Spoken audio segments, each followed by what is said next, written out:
This is from back in April, what I'm about to show you here from Biden. But this shows the mentality. And if this was just Biden, you maybe could say, well, again, that's just for show. But this, you can even see hints of this in the keen soundbite that you're talking about there. Watch this from the president. We don't walk away from our allies. We stand with them. We don't let tyrants win. We oppose them. We don't merely watch global events unfold. We shape them. That's what it means to be the indispensable nation. That's what it means to be the world's superpower and the world's leading democracy. I mean, we're not shaping anything. I mean, I could go down a whole long list of things, especially in the Middle East right now, where we're completely feckless in having any influence even on our ally, Israel, much less anything with any of the other parties there. And that thing is just on fire. But you're right here. The one that we're talking about here could go to nuclear war, and that is much more concerning. Well, that will certainly be a sobering moment for Americans who are listening to this nonsense.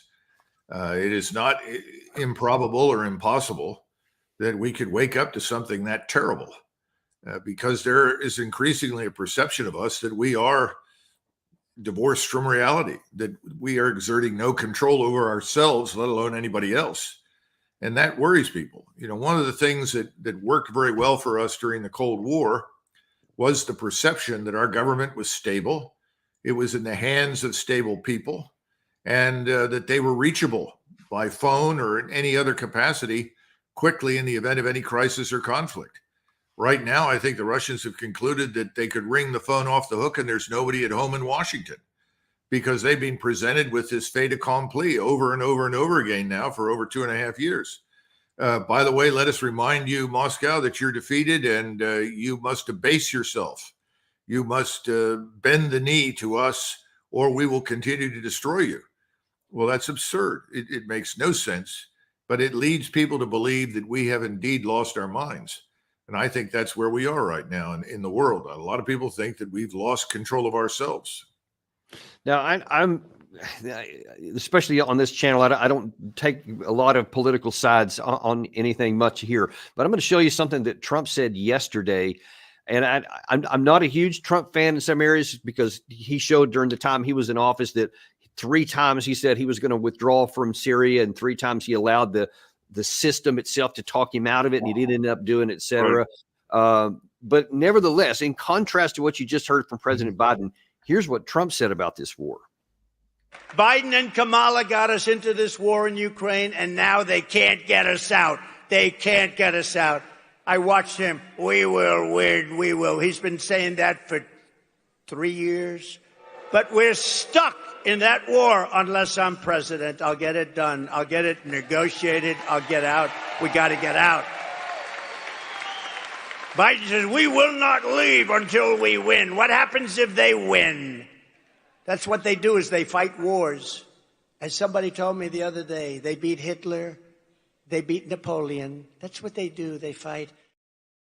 Now, and unless he brings in, like, you as Secretary of Defense, which I would advocate for, by the way, if should he win, at least he would be pushing in that direction, something that has some reasonable sanity and logic about it. No, I think so. And I think his intentions are well meant. We'll have to see. I go back to Eisenhower during his election campaign when he ran for president the first time. And he said not that he would end the war in Korea. He said to everyone, I will go to Korea. I will look at it. I will evaluate it and take appropriate action. That's what he said. He didn't promise to do anything other than what I just outlined. Now, the thing to keep in mind about Eisenhower is that he did go to Korea. He did evaluate the situation, and he concluded that we had no interest that justified intervention in China, which was ultimately the next step that was being advocated by the American military leadership. In fact, Mark Clark was the commander at the time, and he said, I need 880,000 men. And Eisenhower said, to do what? He said, to cross the Yalu and move into China. Well, there was no support in the United States for that. He knew that, and he simply said, no, that's it. We're going to stabilize the situation and end this war as soon as possible. Well, it took another 1.5 to 2 years, but ultimately we got out of it, and we've had relative calm and peace ever since. I would argue we need to get out of Korea too at this point. We've been there far too long. But having said all of that, we're dealing with people that are accustomed to hyperventilating. We have people that speak in terms that are unrealistic all the time. It's almost as though we want to convince ourselves that we are king of the world and that we can shape the world as we see fit. And it can't be done. And we don't want to do it. I would rather that he simply say, we have no strategic interest in eastern Ukraine that justifies this war and supporting the government that is in Kiev. Simply tell the truth. They're corrupt, they're incompetent, and this war is lost. We need to cut our losses and get out. That would be best. But, all the rest of it is unnecessary. Now, talking about unnecessary, it's one thing you give a UN General Assembly speech, because like probably 90% of the speeches that come out of there, they're aspirational things. They're made for their own domestic audience anyway. It's not anything realistic. Okay, so Biden maybe fell in that category. But now, according to reports, he's about to authorize the next tranche of weapons for Ukraine, a $375 million aid package that's going to include medium-range cluster bombs, which some of which are going to be fitted to go on the F-16s they have, which now they're reportedly are only 4 still airworthy. But still, now then they can fire more weapons in. Now, that's not long range, at least not yet. That meeting doesn't come until Thursday, but it is apparently medium range. Do you see this possibly escalating further, or any risk of crossing a Russian red line? Well, first of all, the Russians have never established any red lines. We're the ones that established red lines. And then we've proceeded to cross all of them. Remember that Biden just a couple of years ago said F-16s are off the table. That would lead us to a confrontation that would result in global war. I mean, he sounded infinitely more reasonable 2 years ago than he does today. So he's just reading from the script. I think it's very dangerous. And the thing that we need to keep in mind is, for what purpose are we engaging in this brinksmanship? What do we get from this?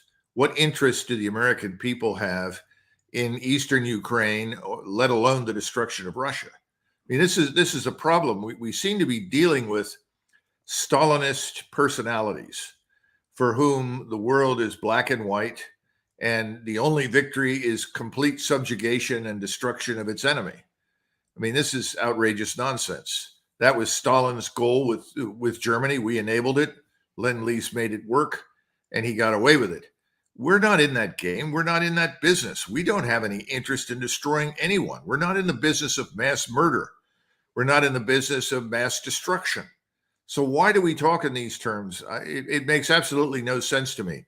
The sad part is that I just don't think most Americans are listening. I think they've tuned it out. And that's what worries me most, because at some point they're in for a very rude awakening. And that's what worries me more than anything else, because the Russians